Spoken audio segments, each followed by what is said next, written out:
दोस्तों, हर्षवर्धन त्रिपाठी तो आए दिन बीजेपी की दलाली करता रहता है, लेकिन आज गोदी एंकर नाविका कुमार भी हर्षवर्धन त्रिपाठी का साथ दे रही थी, लेकिन इनकी दलाली ज्यादा टाइम तक नहीं चली। सपा प्रवक्ता और वरिष्ठ पत्रकार दोनों इनकी सारी दलाली निकाल देते हैं। दोस्तों, वीडियो का लास्ट पार्ट बिल्कुल भी मिस मत करना, क्योंकि वीडियो के अंत में सपा प्रवक्ता ने बहुत बुरी तरीके से दोनों को जलील किया है। तो चलिए वीडियो शुरू करते हैं। पहले ये देखो, हर्षवर्धन त्रिपाठी जी अगर मोदी सरकार कुछ उठाए तो उन्हें नफरत है, और अगर ये रेजिस्ट करे तो वो तुष्टीकरण नहीं है क्या? क्योंकि 1995 में पहली बार जब ये एक्ट लाया गया तो बाबरी मस्जिद के ढांचे के ढहने के बाद, 2013 में जब इसको असीमित राइट्स दिए गए वक्फ बोर्ड को, तो तब चुनाव नजदीक थे, वोट बैंक की राजनीति हो रही। ये सवाल बाकी विपक्षी पार्टियों से क्यों नहीं पूछे जाने चाहिए हर्षवर्धन त्रिपाठी? और 9 लाख एकड़ की जब लैंड हो तो पूरे डिफेंस फोर्सेस और रेलवेज के अलावा सबसे ज्यादा भू माफिया जिनकी ये बात करें, वो भू माफिया कौन हो सकती है जिसके बाद सबसे ज्यादा लैंड है? वो तो वक्फ बोर्ड ही कहलाई जा सकती है। अच्छा, क्योंकि सबसे ज्यादा लैंड तीसरे नंबर पर उन्हीं के पास है। ये बात क्यों नहीं नजर आ रही ना वारिस भाई को, ना भाटी जी को? और भाटी जी कहते हैं कि मेरे हर भावनाओं को वो समझते हैं। मेरी माँ मुझे इतना नहीं समझती होगी जितना भाटी जी मेरी भावनाओं को समझते हैं। हमारे मतलब आपको मत सिखा, चल। लेकिन मैं अपनी भावनाओं का खुद ख्याल रख लूंगी भाटी जी। आप कम से कम उसकी रिस्पॉन्सिबिलिटी ना लें। लेकिन हर्षवर्धन त्रिपाठी जी, जवाब। तो आपके शब्दों से आपकी भावनाओं को समझते हैं, जो शब्द आपने प्रकट किए। नविका जी, सबसे पहले तो ये सवाल उठना चाहिए कि अगर कोई सरकार है तो किस लिए चुनी जाती है? जो लोग हार जाएं वो तय करेंगे कि नियम कानून शर्तें कैसे बनेंगी। अच्छा, ये जो तानाशाही मानसिकता है ये खतरनाक है। आप ये नहीं तय कर सकते हैं कि कैसे नियम कानून बनेंगे। यानी अभी जो ड्राफ्ट आया नहीं, आप उसको पहले से ही कह रहे हैं। क्या 3 तलाक पर कोई भी एक व्यक्ति कोई ढंग का कोई तर्क दे पाया? कुतर्क के पहाड़ पर बैठे हुए लोग कुछ भी बोलते रहे। क्या 370 हटाया जाना है उस पर कोई दे पाया? नहीं दे पाया। लेकिन इस देश में जो कमजोर नेता थे, डरपोक नेता थे, उन्होंने जब कोई आपदा आई तो उसमें तुष्टीकरण किया। 1955 में नेहरू जी से लेकर और 2013 तक यूपीए की सरकार मनमोहन सिंह, बीच में 1995 में पीवी नरसिम्हा। अरे सुधरो रे, अभी तो ये बड़ा सीधा सा था कि एक वर्ग को इस तरह से तैयार करो। और देखिए, मैं नहीं समझ पा रहा हूं कि इस देश के नेता क्यों नहीं समझ रहे हैं। रहना हम सबको भारत में ही है।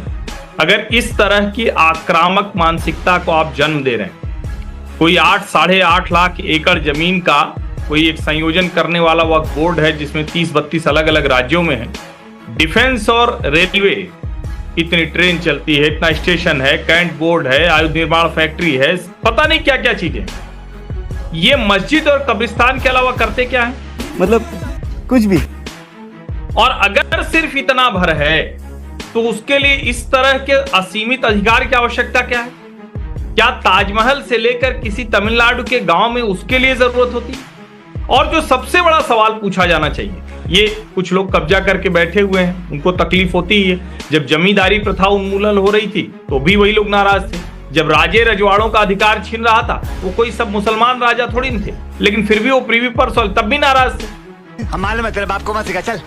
सवाल ये है कि इतने जमींदार, इतने बड़े वक्फ बोर्ड के बावजूद क्यों देश का मुसलमान सबसे नीचे है? उसकी लाइफस्टाइल, उसका जीवन स्तर, उसको मिलने वाली सुविधाएं, क्या किसी इन पार्टियों ने कभी उसकी बात की? और इसके बाद अगर नरेंद्र मोदी की सरकार कोई कानून ला रही होगी, संशोधन की बात है, बेहतरी की बात है, कहना क्या चाह रहे हैं भाई आप? शुरू यहां से होगा कि मुस्लिमों से घृणा करते हैं, विरोध करते हैं। ये जो मानसिकता उपजाई जा रही है, ये खतरनाक है। हम दुनिया में जिस स्थिति में बैठे हुए हैं उसमें इस तरह की बात करना, ये डराता भी है और जहर फैलाने जैसा दिखता है। रुक, तेरे को बताते तेरी माँ की। तहसीन पूनावाला, बात बहुत मूल और बात बहुत पते की कही हर्षवर्धन त्रिपाठी जी ने। क्या बोला तूने? और ये कहा कि अगर वक्फ बोर्ड के पास तीसरे नंबर पर 18 लाख एकड़ अगर डिफेंस फोर्सेस के पास है, 12 लाख एकड़ रेलवेज के पास है, तो 9.5 लाख एकड़ वक्फ बोर्ड के पास है। लेकिन मुसलमान, जो आम मुसलमान है, उसके लाइफ का लिविंग ऑफ स्टैंडर्ड आप देखिए, उसका स्तर आप देखिए। अरे झूठ बोल रहा है। अगर यही वक्फ बोर्ड के जो राइट्स हैं, इसको कन्वर्ट इस तरह किया जाए कि आम मुसलमान की बेहतरी के लिए काम हो, तो दिक्कत क्या है? अभी पता चलेगा। नमस्कार नाविका जी, आपके साथ शो में शिरकत करने का दोबारा से मौका मिल रहा है, इसलिए आपका शुक्रगुजार हूँ। बीजेपी के प्रवक्ता ने बोले कि जो बच्चा पैदा ही नहीं हुआ उसके मुंडन की तैयारी हो रही है। जो बिल पास ही नहीं हुआ उस पर हम डिबेट क्यों कर रहे हैं? क्योंकि उस बिल के प्रावधान ना आप जानते, ना मैं जानता, ना भाजपा के प्रवक्ता जानते, ना कोई और जानता है। लेकिन उस पर चर्चा इसलिए हो रही है, सरकार ने भी इसे इसलिए लीक करवाया। मैं बहुत जिम्मेदारी से शब्दों का प्रयोग कर रहा हूँ। सरकार ने भी इसलिए इसको लीक करवाया ताकि हिंदू मुसलमान हो। ये मुस्लिम विरोधी सरकार है, सिर्फ मुस्लिम विरोधी नहीं, एससी विरोधी, हर विरोधी सरकार है, भारत विरोधी सरकार है। लेकिन इनका एजेंडा चलता है हिंदू मुसलमान एजेंडा पे। मैं 2 या 3 सवाल से अपनी बात को समाप्त करता हूं। ये वक्फ बोर्ड की जितने भी स्टेट बोर्ड है, उसके मेंबर्स कौन अपॉइंट करता है? स्टेट गवर्नमेंट ना। अधिकतर स्टेट गवर्नमेंट तो भाजपा की है। ये गड़बड़ है बाबा। वही करते ना अपॉइंटमेंट। ये ट्राइब्यूनल्स में कौन अपॉइंट करता है? स्टेट गवर्नमेंट्स, फिर से भाजपा के लोग हैं। जो भाजपा अपॉइंट करती है उस पर भाजपा ऑब्जेक्शन लेती है, उस पर भाजपा के एरिए फ्रॉड हो रहा है, उस पर भाजपा के एरिए में आपको बचाना चाहती हूं। बहुत अच्छा कीजिए। 10 साल से क्या कर रहे थे? और अगर आप जेन्युइनली इस पर डिस्कशन करना चाहते, क्यों ना आपने इस एक्ट को आपने पहले रिलीज किया, नाविका जी को ऑफिशियल एक्ट दिया, ताकि इस पर वारिस भाई पढ़कर आए, शहजाद पढ़कर आए, तहसीन पढ़कर आए और एक इन्फॉर्म डिबेट। पर आप भी तो बिना पढ़े कह रहे हैं कि ये कम्युनल एजेंडा है। क्यों करना चाह रहे हैं? बिना पढ़े कम्युनल एजेंडा आप क्यों कह रहे हैं? ज्ञान की बातें तो बहुत हो गई। बीच में ना बोल। नाविका जी आप हर्षवर्धन जी के बीच में नहीं बोले। नाविका जी आप मेरी बात समाप्त होने दीजिए, लास्ट लाइन है। हर्षवर्धन जी के बीच में नहीं बोले, शहजाद जी के बीच में नहीं बोले, हो गए थे इसलिए बोली। लास्ट टाइम बाकी प्लीज। पूरे 60 सेकंड कुछ नहीं बोली। तू चुप रहे बाबा, तू चुप रहे। हैं? भाटी जी, मैं आपको बता, सूरत में जो नगर निगम का ऑफिस जहां से चलता है वो भी वक्फ लैंड का है। ताजमहल तो इनका है ही है। अब हर चीज इनकी है, जहां नजर डालेंगे ये इनकी प्रॉपर्टी हो जाएगी और आप चूं भी नहीं कर सकते। सवाल इस बात का है कि ट्रांसपेरेंसी क्यों नहीं हो?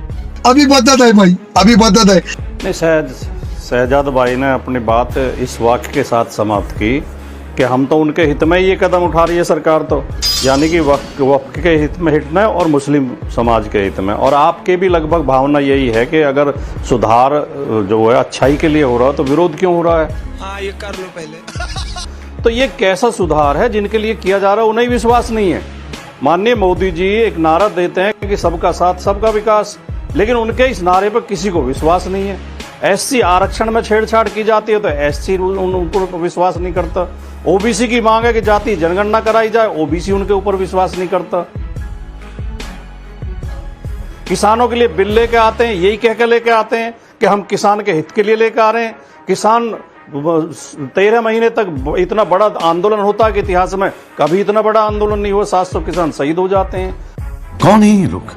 अभी नजूल भूमि पे कुछ लेके आ रहे थे, यूपी में एक्ट लेके आ रहे थे, विधानसभा से पास भी करा लिया। उसमें इनकी पार्टी में बगावत होगी, इनकी पार्टी में फूट पड़ गई, इनके सहयोगी विरोध करते हैं। ये कौन सा हित आप साध रहे हो? जिस हित पे, जिसके लिए हित कह रहे हो आप, उसे ही विश्वास नहीं है। सच्चाई ये है कि भारतीय जनता पार्टी, ये बिल्कुल मैं इस बात से सहमत हूं कि भारतीय जनता पार्टी को मुसलमान से नफरत है, मुसलमान के खिलाफ वो काम करना चाहती है, इसलिए मुस्लिम प्रॉपर्टी पे उसकी नजर है। ये भूमाफिया की तरह सरकार काम कर रही है। बात तो सही है। 18 गांव है कि हमारी जमीनों पर 18 गांव है तमिलनाडु में, त्रिची के आसपास, जिस पर वक्फ बोर्ड ने कहा है कि ये हमारी प्रॉपर्टी है। चुप साली, बकवास करती है हरामखोर, चीर के रख दूंगा।